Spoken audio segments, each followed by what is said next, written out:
వినాయకుని ఆవిర్భావ కథ. ఒకసారి పార్వతీదేవి స్నానానికి వెళ్లే ముందు ఎవరూ లోపలికి రాకూడదని అనుకుంది. కాని కాపలా వేసేవారు లేరు.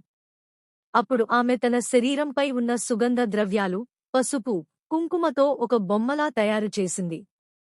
ఆ బొమ్మకు ప్రాణం పోసి, "నువ్వు నా కుమారుడు. నేను చెప్పిన మాటలే వినాలి.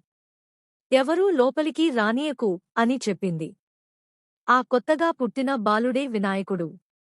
ఇంతలో శివుడు, పార్వతీదేవి భర్త, లోపలికి రావడానికి ప్రయత్నించాడు. కాని వినాయకుడు తన తల్లి ఆజ్ఞతో ఆపేశాడు. శివుడు ఎవరూ తనను అడ్డుకోవడాన్ని సహించలేడు. కోపంతో తన త్రిశూలం తీసి వినాయకుని తలను నరికేశాడు. దేవి దీనిని చూసి చాలా బాధపడింది. ఆగ్రహంతో లోకం మొత్తాన్ని నాశనం చేస్తానని శపించింది. అప్పుడు శివుడు తన పొరపాటు గ్రహించి వినాయకుడిని మళ్లీ బతికించడానికి ప్రయత్నించాడు. ఆ సమయంలో ఆయన దూతలకు ఒక ఆజ్ఞ ఇచ్చాడు. ఇప్పుడే బయటకు వెళ్లి ఎవరైతే మొదటగా కనబడతారో వారి తలను తీసుకురండి.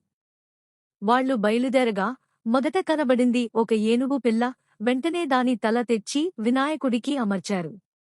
శివశక్తులు కలిపి ప్రాణం పోశారు. దాంతో వినాయకుడు మళ్లీ జీవించి ఏనుగు తలతో ఉన్న బాలుడిగా మారాడు. ఆశీర్వాదం. పార్వతీదేవి సంతోషించి శివుడు ఒక వరం ఇచ్చాడు. ముందుగా పూజలు అందుకునే అధికారం నీదే. ఏ పని మొదలుపెట్టినా ముందు నిన్ను ఆరాధించాలి. అప్పటినుంచి విఘ్నేశ్వరుడు, వినాయకుడు, గణపతి పేర్లతో లోకమంతా ఆరాధన పొందుతున్నాడు.